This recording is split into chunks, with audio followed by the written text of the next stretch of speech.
Welcome to the Big Boss Agner channel, and thanks for joining me on another episode.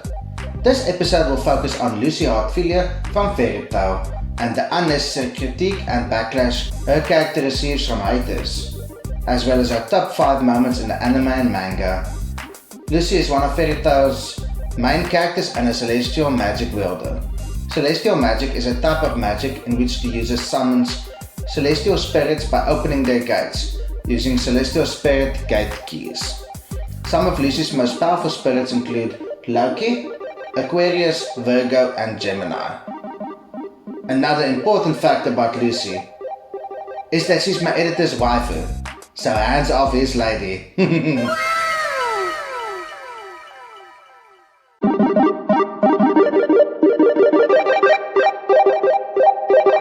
One of the most common comments on Lucy's character I continue to see on social media is that she has no real character development throughout the show, which is simply not true.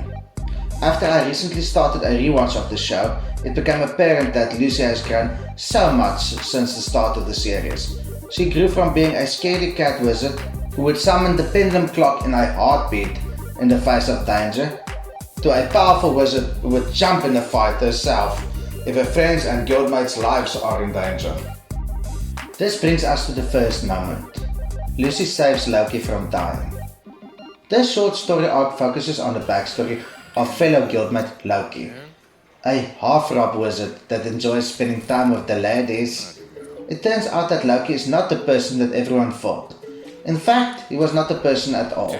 In a shocking turn of events, Loki turns out to be one of the 12 zodiac celestial spirits, Leo the Lion, who is busy dying due to the fact that he was banished from the spirit world because he killed off his previous wizard master.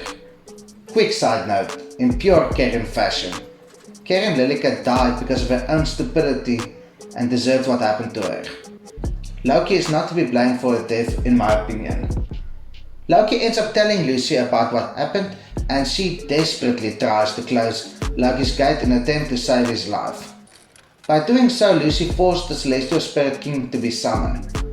Please keep in mind that the only way the Celestial King can be summoned is for a wizard to have the ability to summon 3 powerful spirits at the same time, and for the wizard to then destroy a zodiac key of a spirit with whom they have a special or close bond with. This feat in itself is amazing.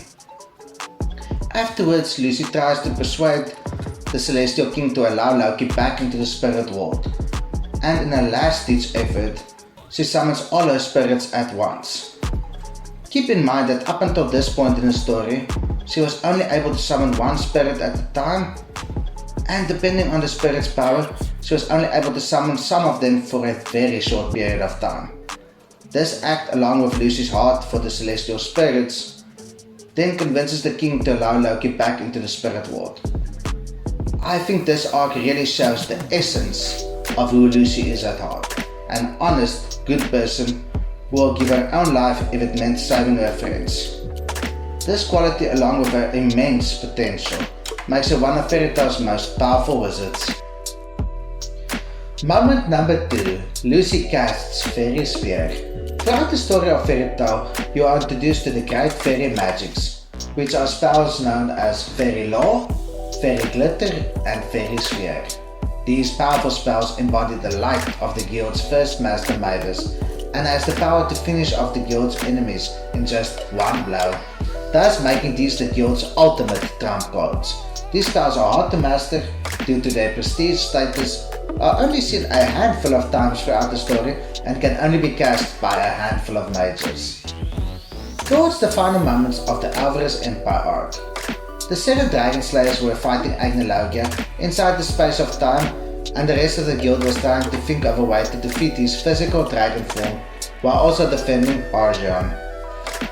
Lucy then remembers that Fairy Sphere was once able to protect all guild members on Tenro Island from Agnologia's devastating dragon roar, giving her the idea to seal Agnologia away with Fairy Sphere.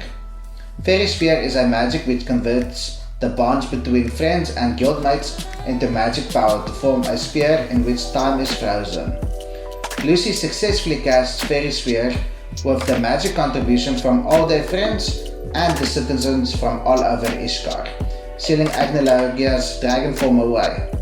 Coincidentally, Natsu defeats Agnologia's human form at the exact same time inside the space of time.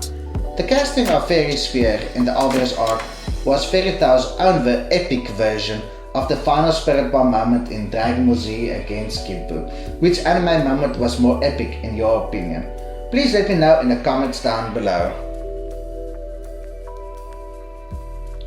Moment number 3. Lucy vs Brandish. With Natsu incapacitated due to Brandish enlarging his heart tumor again, Lucy needs to fight Brandish to force her to shrink the tumor once more. Lucy immediately jumps into action, rapidly changing from one Tartaros to the next to try and overwhelm Brandish with magic attacks. These attacks unfortunately lead to nothing, as Brandish keeps shrinking Lucy's magic with her ability, leaving her attacks powerless against the obviously superior opponent. After Lucy declares that she will stop at nothing to protect Natsu, the Mayor of the Spriggan 12 makes her presence known. She reveals that Brandish was holding back and that she was planning on faking defeat against Lucy, as she knew the Mayor was watching. Now you might be asking yourself why on earth the big boss would choose a moment where an opponent clearly held back in a fight for a top 5 moments video. This fight clearly shows how much Lucy has grown since the start of the show. As I mentioned earlier, Lucy would much rather have summoned a Relogium to keep herself out of danger at the beginning of the anime than putting her own life in danger to face a clearly stronger foe head on. This action in itself shows how much her love for her friends, along with her pure determination to fight for what is right and just, have forced her to show exponential growth.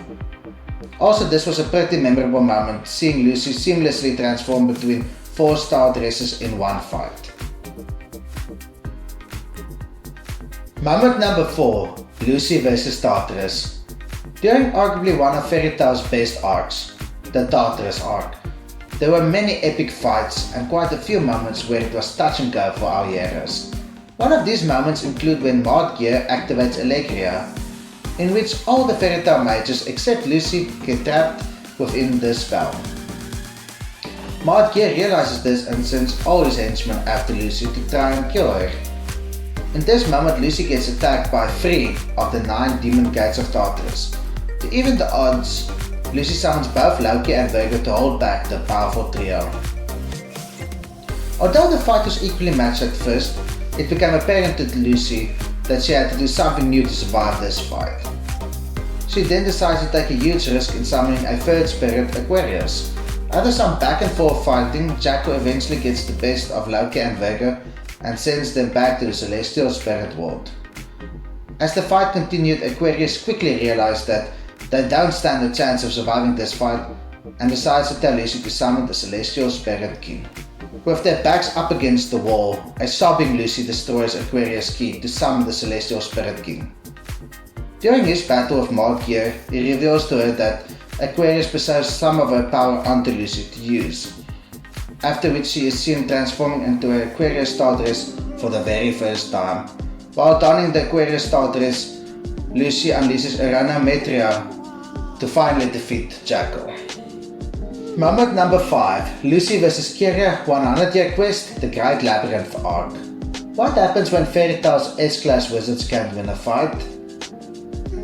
Lucy enters and dominates. Put a sock in it. In all seriousness, this battle between Lucy and Kiria was absolutely epic and one of my all-time favorite battles in all of Fairy Tail. Kiria is a 5th generation dragon slayer, and up until this moment she has dominated 2 of Fairy Tail's strongest wizards in Urza and Loxus. She uses Blade Dragon Slayer magic, and with this magic she can conjure and manipulate blades, as well as use it to cut her opponent's mental strength, leaving them helpless and easy to dominate. This battle was well paced and had a lot of classic funny Fairy Tail moments. At one stage, Loxus shows up and Lucy goes into a not so cocky state, thinking that this fight is as good as over. Kiria quickly cuts Loxus' mental strength and turns him into a lapdog. Lucy soon realizes that she'll need to do something new and creative to put Kiria down. as she continuously slashed through her Leo and Virgo Stardress mixed magic attacks. As things started moving more in Kiria's favor, Loxus broke through Kiria's mental block and instinctively jumped in front of Lucy to save her life as he reminded her that it is their bond as guildmates that made them strong.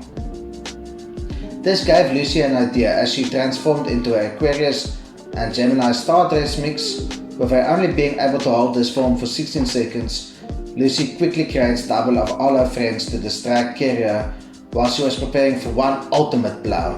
Lucy unleashes Celestial Spirit, Trinity's super magic god fleet, and finally puts an end to Kiria's terror. This was an epic fight and I can't wait for this to be animated in 100 Years Quest anime.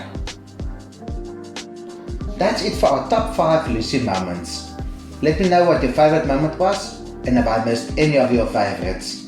I look forward to reading and interacting with everyone in the comments down below. Please do me the favor of liking my video, commenting and subscribing if you have not already. This is Big Boss Arne saying have a nice day until we speak again. Cheers.